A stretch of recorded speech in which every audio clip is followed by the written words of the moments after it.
இருந்துச்சான். அது அலற சத்தமா தெரியலையா, பயப்படுற சத்தம் மாதிரி அவருக்கு தெரியலையா, இசை கேட்கிற மாதிரியே இருந்துச்சான். அதுங்க கத்துறது அவர் காதுல ஒரு இசை மாதிரி இருந்துச்சான். அதுக்கு கூட இவரு கூட ஒரு இசை போடுறாரு. அந்த கொட்டாங்குச்சி எல்லாம் கடக்கு மத்த வீணா போனது அது எல்லாம் சேர்த்து வச்சு இவர் ஒரு இசை.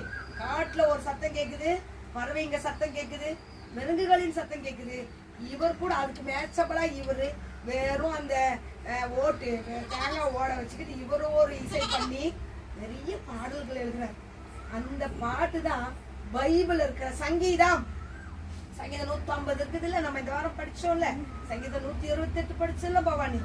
அத்தனை சங்கீதம் அதிகபட்சம் அவர் எழுதுறதுதான். எங்க உட்காந்து எழுதினாரு?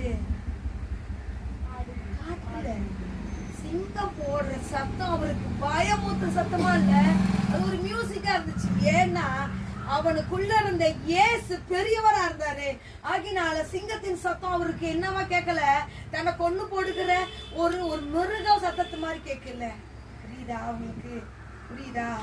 அப்போ நீங்க எங்க இருந்தாலும் ஆண்டவர் உங்களுக்குள்ள இருந்துச்சா நீங்க அழகா பாடுவீங்க. அங்க பாடுன்னு உங்களை என்ன பண்ண வேண்டியது இல்ல, சொல்ல வேண்டியது இல்ல. ஆனா அதே தாவீத இப்படி உண்மையா இருந்ததுனால ஆண்டவர் ஒரு சூழ்நிலை வந்துச்சு, நாட்டுக்குள்ளார போற ஒரு சூழ்நிலை வந்துச்சு. ஒரு நாள் அவங்க அண்ணனுக்கு என்ன பண்ண போறான், சாப்பாடெல்லாம் எடுத்துட்டு போறான். ஒரு நாள் வேலைக்காரவங்க வரல, அதனால இவன் அவங்க அண்ணனுக்கு எடுத்துட்டு போகும்போது நாட்டுல ஒரு பெரிய சண்டை நடக்குது. ஒரே ஒரு ஆளு நிறைய ஆர்மி கூட சண்டை போடுறான். ஒரே ஒரு ஆளு பெரிய சேனை கூட சண்டை போடுறாப்பா. இவனுக்கு ஆச்சரியமா இருக்குது, என்னடா ஒரு ஆள் தினமும் வந்து மிரட்டிட்டு போயிட்டு இருக்கிறான். இவங்க எல்லாம் பயந்துட்டு இருக்காங்க. நம்ம அண்ணா எல்லாரும் என்னது ஆர்மி, ஏன் அந்த ஒரு ஆளோட எதிர்த்து சண்டை போட முடியல, ஏன் சண்டை போட முடியல? பேபி கேட்கறான், ஏன்டா நீங்க எல்லாம் சண்டை போட மாட்டீங்க? அவனை பார்த்து பயந்துட்டு ஓட்டுறீங்க. அவனை பார்த்துட்டு ஆர்மினா எல்லாமே கலந்து அவங்கிட்ட போறியா? ராஜா செம்ம உயரமா இருப்பாரு, இவனும் ஆப்போசிட் கேரக்டர். எல்லா நேரத்துலயும் என் கூட இருக்கணும். தாவீது சொன்ன மாதிரி தான் நம்மளும் சொல்லணும், சரியா?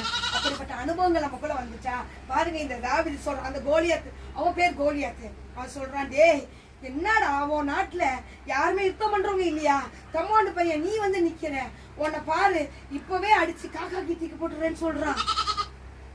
உன்னை அப்படியே தூக்கிட்டா நிக்கிறோம் இல்லையா? தம்மாண்டு பையன் எங்க, பெரிய ராட்சசன் எங்க?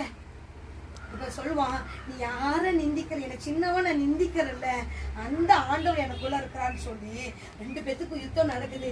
அவன் ஒரு பெரிய பட்டயத்தோட நின்றுட்டு